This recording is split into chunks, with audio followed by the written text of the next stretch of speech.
Bienvenue sur Africa 24 dans cette nouvelle édition du 12-15. Voici les titres de l'actualité. Après plusieurs reports, le 4 février 2018, c'est la date retenue pour les élections communales en Guinée. Une satisfaction pour Aboubacar Silla, président de l'Union des forces du changement. L'opposant appelle au respect du calendrier électoral. Vous l'entendrez. 3 jours après son déraillement, la ligne reliant Port Elizabeth à Johannesburg est de nouveau opérationnelle en Afrique du Sud. La reprise normale du trafic est espérée dans 3 jours selon les autorités qui procèdent au dernier réglage. Et puis, ouverture de la saison de volleyball en Côte d'Ivoire. Une rentrée marquée par les finales de la Supercoupe. Cette compétition qui se joue entre le champion et le vainqueur de la Coupe nationale. Mais tout d'abord, en Guinée, la date des élections communales est désormais connue. Après 12 ans de reports successifs, les Guinéens éliront leur maire le 4 février 2018. Des élus qui remplaceront les délégations spéciales à la tête des communes installées depuis l'arrivée au pouvoir du président Alpha Condé. La campagne électorale démarrera le 20 janvier 2018 pour ce scrutin très attendu qui autorise pour une fois les candidatures indépendantes. On écoute à ce propos Aboubacar Silla, président du parti d'opposition Union des forces du changement. Il appelle au respect du calendrier électoral. Ce sont des élections qui se tiennent avec 7 années de retard. Et nous avons organisé des marches pacifiques qui ont été violemment réprimées, avec à la clé des dizaines et des dizaines de morts pour que ces élections locales se tiennent.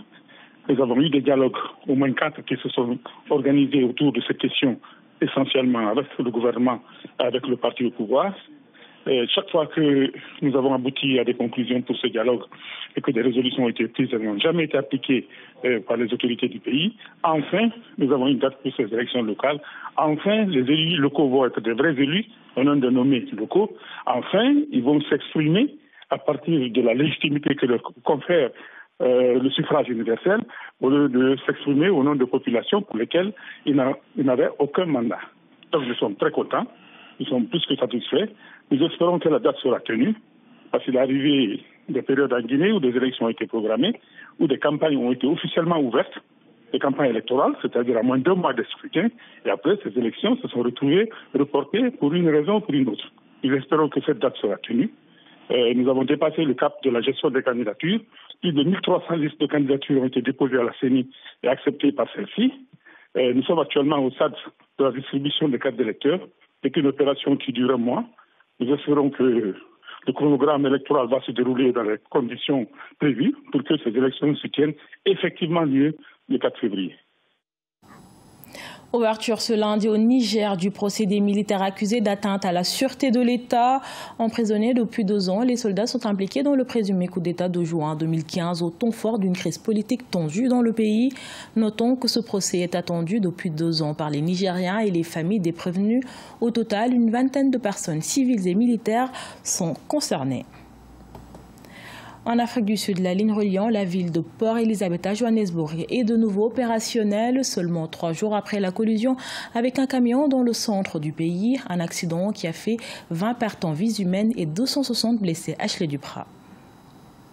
Le service ferroviaire est rétabli entre la ville de Port Elizabeth et Johannesburg depuis ce dimanche, 3 jours après la collision d'un train avec un camion au niveau de la ville de Kroonstad. Les nettoyages se poursuivent et les autorités envisagent un retour progressif du trafic. Actuellement, nous sommes en train d'enlever tous les déchets et dans 3 jours, quand tout sera normal, nous passerons au nettoyage de la ligne principale. Ces travaux qui devraient à terme permettre à la Prasa, société exploitante de cette ligne, d'ouvrir une seconde voie dans le but de retrouver un trafic normal.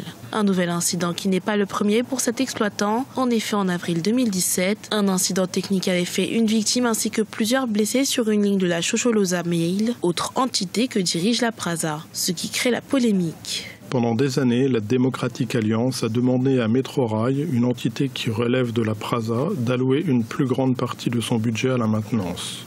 Si Metrorail avait respecté les mesures de sécurité de base et veillé à ce que l'infrastructure soit entretenue régulièrement, cet accident aurait pu être évité.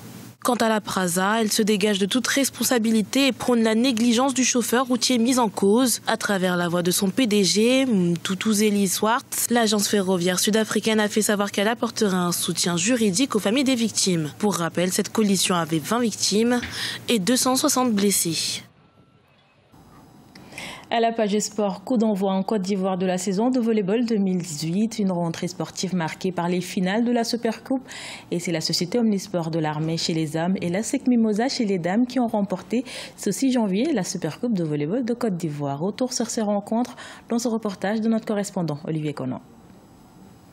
Affrontement musclé entre militaires et policiers en finale de la Supercoupe de volleyball au Parc des Sports de Trècheville. Pour ce trophée d'ouverture de la saison, les militaires de la SOA, Société Omnisport de l'armée en orange, ont démontré une puissance de feu supérieure à celle de l'association sportive de la police.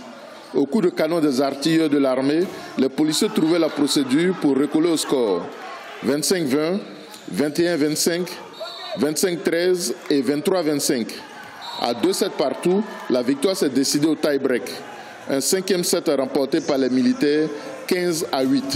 On a perdu ici en demi-finale du championnat national contre cette même équipe. C'était pour nous un challenge, l'occasion pour nous de rectifier le tir. Oui, certes, difficilement, mais l'objectif est atteint.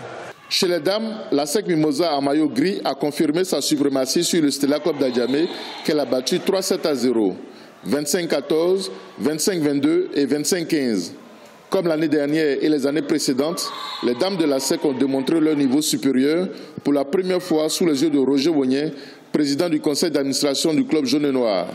Pour ce dernier, la SEC va briller dans toutes les disciplines sportives où ses équipes sont engagées. C'est le volley aujourd'hui, le football on le sait, c'est le volley, j'espère demain le handball et j'espère demain le basket.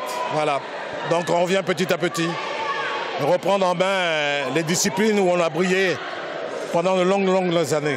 Après avoir démarré l'année avec la Supercoupe, la Société Omnisport de l'armée chez les hommes et la SEC Mimosa chez les dames comptent bien asseoir leur domination sur le volleyball ivoirien durant la saison 2018.